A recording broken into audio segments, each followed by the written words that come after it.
Bir chaqaloq ham kelgan edi. Chaqaloq juda chiroyli edi. Iniya, xafa bo'lma. Men yoningdaman. Tashqariga chiqqanimda o'g'irlab ketildim. Nima bo'lganini eslay olmayapman.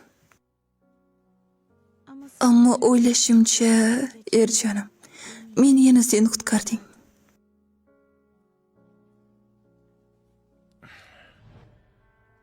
Iniya, shunchalik go'zalsanki, doim seni zindan yurishim kerak.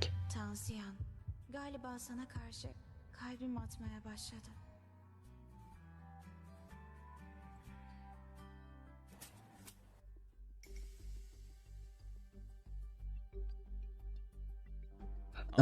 Amakijon, demak endi sening ham zaif nuqtang bor. Agar Ruhan sening aqldan ozgan holingni ko'rsa, hali ham sen bilan birga bo'larmikan? Ko'ramiz. Xonim, siz xohlagan iforlar shular. Amaki, iltimos xonamni tark etasizmi? Shamollab qoldim. Hozir sinab ko'ra olmayman.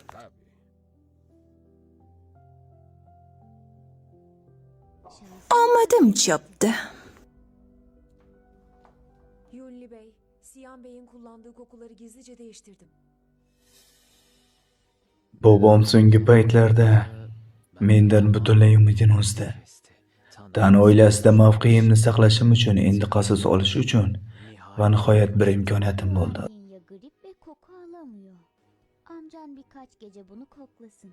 Kesinlikle çıldıracağından eminim ben.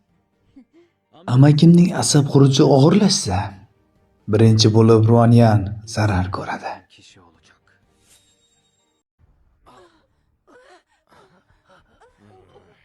Tansiyaning simptomlari yaxshilanmaganmidi? Bu safargi xuruj nega oldingizdan ham kuchliroq? Bobo, amakimning kasalligi o'zgaruvchan. Shoshilinch masala, kimdir uni nazorat ostiga olishi kerak. Baba, pocham o'ziga zarar yetkazsa biz nima qilamiz? Ha, nima deysiz? Qo'riqchilarni chaqirsakmikan? Tinchlantiruvchi dori berishadi. Mumkin emas. Kasalligini eng yaxshi men bilaman. Borib xabar olaman. Hoy yanga, axir bu juda xavfli-ku. Amakim hech kimni tanimayapti. Agar sizga zarar yetkazsa-chi? Borib ko'rchi, turmush o'rtog'ing qanchalik qo'rqinchli ekanligini bir ko'r. Bunday tepasining sevgingga arzimaydi. Erjonim.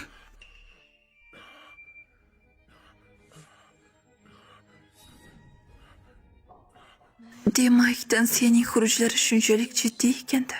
Yuragim nega igna sanchilgandek og'riyapti?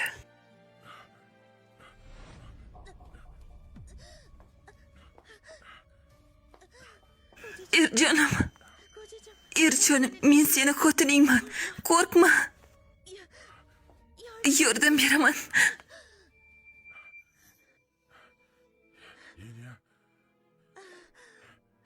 Iniya, kechir meni.